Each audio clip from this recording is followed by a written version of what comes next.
ever-present through Robot Wars history, Mortis. Is this their year? From Nottingham and Cambridge, seed number 23, Mortis. Is the hugely powerful axe capable of cleaving any obstacle in its way? The lifting arm can hoist 100 kilos and the whole machine's made of aerospace-grade materials, a zero-turning circle. Always have plenty of promise, Mortis. They made Ming sing and squeal in agony, but promise more than they've delivered in the end. Steering problems, and their gravedigger sent them to their doom. Hi, this is Team Mortis, back for War 4.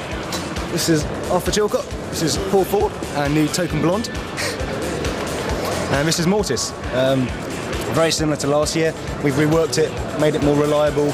Major difference is that we've coated the outside of the armour this time in silicon carbide, which is second in hardness only to diamond in CBN, so effectively it's diamond coated. A few improvements on the axe. Hopefully it's going to work properly this war. Lift as on as before. But let's see how it goes.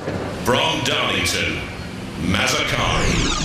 A solid steel chassis and 3mm thick aluminium body shell give Maza a solid look. The weapon's a cutting disc, but a very high ground clearance means this is weak defensively. Mazakari may commit kamikaze.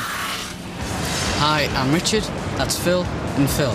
This is Mazakari, and we have a 70cm disc with very large blades on. We have 3mm aluminium check plating with very large metal wheels that can also run upside down with a little wheel on top.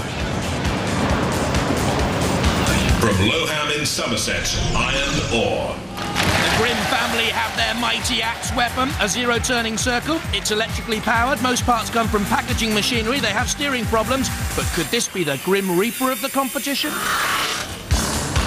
Hello, I'm Gilbert. This is my son Robert. This is our robot iron ore. The main weapon is a very powerful axe, which is powered by CO2 at 175 psi, large bore cylinder, very powerful, chops through steel quite nicely. It's a tracked vehicle, run from the Bosch 750 watt motors. Very useful piece of machinery. Roboteers, stand by. Mortis, Rob Knight, the team captain, Arthur Chilcott and Paul Ford there in the middle. Mazakari, the students, Richard Neely, Phil Sievers, Phil Neely the dad, and Iron Ore with Gilbert and Robert Grimm. 3, 2, 1, activate. A fairy tale end or a grim end for the father and son team from Somerset with Iron Ore, but it's Mazakari attacked immediately by Mortis, who say they've been having problems with the axe. The axe comes out. So too does the weapon of Iron Ore, CO2 powered. Somerset, you can see there, written across the top of Iron Ore. They trade blow for blow. Don't forget, Mortis have the lifting arm as well to flip Mazakari up and over. Can the students of the Queen Elizabeth Sixth Form College get Mazakari working properly, flipped up and over? Again, a pincer attack there really on Mazakari. This is how it started. Mortis in and under it, flipping Mazakari over. Mortis with that great lifting arm. It can hoist 100 kilos. Just seen there the Iron Ore team. Mazakari being pushed around between Mortis and Iron Ore so that the axes can come into play once again.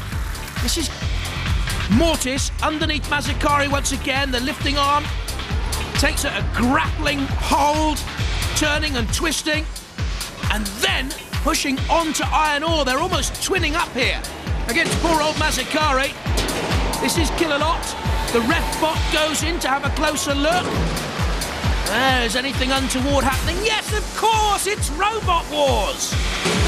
Plenty of things going on untoward, we hope. Iron Ore watches on. Quite rightly, Kill-A-Lot's had a look at the ref bot. Do you see the ref bot scuttle away there? As Kill-A-Lot had a glaring look.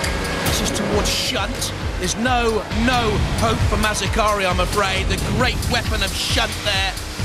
Now Kill-A-Lot, eyeball to eyeball. Mazakari picked up by Mortis. Shunt there to the right-hand side. Iron Ore dangerously close towards the pit. dangerously close towards the pit. Dead Metal and Killalot combine over the pit for Iron Ore. Spinning around, Killalot, look at this. Toying with it, slamming it to the ground in the arena floor. Seconds to go. Mazakari's wheel still spinning. A lick of flame from Bash. Iron Ore, who's immobilised here? Who was immobilised the first? Boys from Somerset and Mazakari from Darlington. Well, I wouldn't want to call that one, so it's over to the judges. Our university boffins, Martin Smith on the left, Professor Noel Sharkey in the middle, Dr. Myra Wilson on the right. Crowd peers on.